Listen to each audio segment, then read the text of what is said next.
सामाजिक संस्था फिरे देखा प्रतीति का दूसरा स्थापना दिवस कल रात रानीगंज के एक निजी होटल में धूमधाम से मनाया गया। कार्यक्रम में रानीगंज के विधायक तापस बनर्जी मुख्य अतिथि के रूप में उपस्थित रहे। इसके अलावा बोरो चेयरमैन मुजम्मिल शहजादा, रानीगंज के कई विशिष्ट व्यक्ति, अध्यापक, शिक्षक तथा संस्था के पदाधिकारी और सदस्यगण भी बड़ी संख्या में उपस्थित रहे। वहीं कार्यक्रम की शुरुआत दीप प्रज्वलन के साथ हुई, जिसके बाद सांस्कृतिक प्रस्तुतियों ने उपस्थित लोगों का मन मोह लिया। साथ ही इस अवसर पर विशिष्ट अतिथियों और संस्था के पदाधिकारियों ने संस्था के उद्देश्यों और गतिविधियों पर प्रकाश डाला।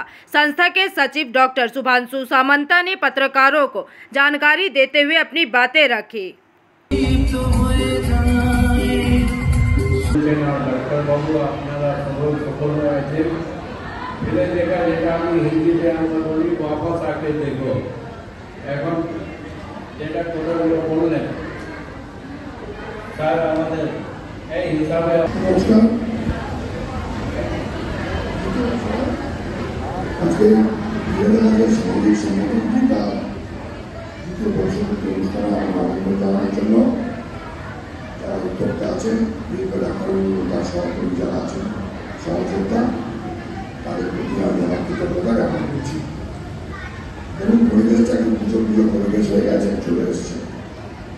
কালকে মহালয়া পিতৃপক্ষের শেষে এই মুখ শুরু হবে, সেই বার্তায় আমরা এই সাংস্কৃতিক অনুষ্ঠানে এখন করেছি। এবং আমি যতটুকু জেনেছি বা এর সাথে গেছি, আমার সব থেকে যে কাজ আমার ভালো লেগেছে যে পরিবেশ সচেতন মানুষকে গড়ে তোলার জন্য, এবং এরা প্রচুর কাজ লাগায় বিভিন্ন জায়গায়। আমরা দেখবেন যে জিনিসটা আয়সে পেয়ে যায়, যেটার জন্য আমাদের কষ্ট করতে হয় না, সেটাকে আমরা নেগলেক্ট করি।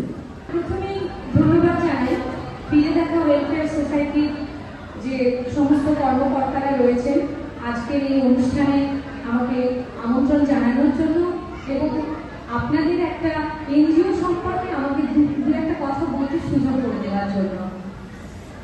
এই অ্যাসোসিয়েশনটা যখন শুরু হয়, এনজিওটা যখন শুরু হয়, তখন আমার বেশ কিছু সহকর্মী এই এনজিওর সদস্য বলতে পারেন, এবং দেখতে দেখতে এই এনজিওর পথ চলা 2 বছর অতিক্রান্ত, আজকে তারই সেলিব্রেশন। আমি যতটুকু এদের দেখেছি, যতটুকু চিনেছি, আমাদের সম্মানীয় বিধায়ক তাপস বন্দ্যোপাধ্যায় মহাশয় বলছিলেন যে এরা প্রচুর গাছ লাগায়। তার পাশাপাশি আমি আরো দুটো কথা তুলে ধরতে চাই।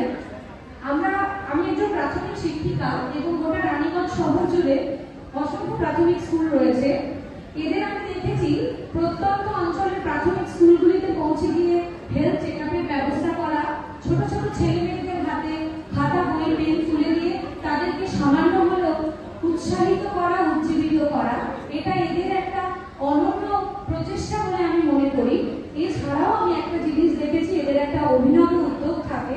এরা একটা ম্যারাথনের আয়োজন করেছিল, এবং সেটা গোটা রানীগঞ্জ শহরকে একটা অন্য মাত্রায় নিয়ে গিয়েছিল। তাই তাদের চিন্তা ভাবনা এবং তাদের কর্মপন্থাকে অভিনন্দন জানিয়ে, শুভকামনা জানিয়ে আমি আমার বক্তব্য এখানেই শেষ করছি। বড় হলো আমরা লাগাতারভাবে তার পর্যবেক্ষণও করেছি। সবুজায়নের পর পর্যন্ত এখনো পর্যন্ত অ্যাট প্রেজেন্ট মানে ফিরে দেখা প্রতিটি ওয়েলফেয়ার সোসাইটি কত ট্রিপ্লান্টেশন করে ফেলেছে। এখনো পর্যন্ত আমাদের 8000-এর বেশি গাছ লাগানো হয়ে গেছে, এবং আপনারা খুব আগামী দিনে দেখবেন আমাদের এই গাছ লাগানো এতটাই ব্যাপকতা, মানে এই প্রোগ্রামটা এতটাই ব্যাপক যে পশ্চিমবঙ্গ সরকার পর্যন্ত তার রিকগনিশন দিয়েছেন, এবং মাত্র 2 বছরের মধ্যেই সরকারের স্বীকৃত একটি এনজিওতে আমরা পরিণত হয়েছি, যেটা আমাদের কাছে খুবই গর্বের বিষয়। দিন আমাদের চলার পথে পরিকল্পনাগুলি হচ্ছে সমাজের অগ্রসর যে মানুষগুলি আছেন তাদের শিক্ষা, স্বাস্থ্য, এগুলির প্রতি নজর দেওয়া, আমাদের পরিবেশের প্রতি নজর দেওয়া। আর সর্বপ্রথম আমরা যখন শুরু করেছিলাম তখন আমাদের বিদ্যালয় এবং আমাদের শিক্ষক মশাইদের সময় মতো তাদের সম্মানিত করা, কারণ তাদের জন্যই আজকে আমরা এখানে। আজকে কি করছেন দ্বিতীয় বর্ষতে? দ্বিতীয় বর্ষে আমাদের কার্য বিবরণী থাকবে, আমরা 2 বছর ধরে কি করেছি। কারণ দেখুন, সবাই আমরা বিভিন্ন প্রফেশনের সঙ্গে যুক্ত, পরিবার আছে, তার মধ্যে অনেক সময় হয়তো সময় দেওয়া, যে সময়টুকু দরকার দেওয়া পসিবল হয় না। তো আমরা চাই মাস সাপোর্ট, মানুষ আমাদের সঙ্গে থাক, তাহলে আমরা কাজগুলি আরো ব্যাপকভাবে রূপায়িত করতে পারবো। সেই লক্ষ্যে আজকে আমাদের কর্মবিবরণী আমরা প্রকাশ করব। সঙ্গে শান্তির বাণী থাকবে, বিশ্ব শান্তির বাণী। रानीगंज से सम्राट दास की रिपोर्ट, पीवीटीवी न्यूज।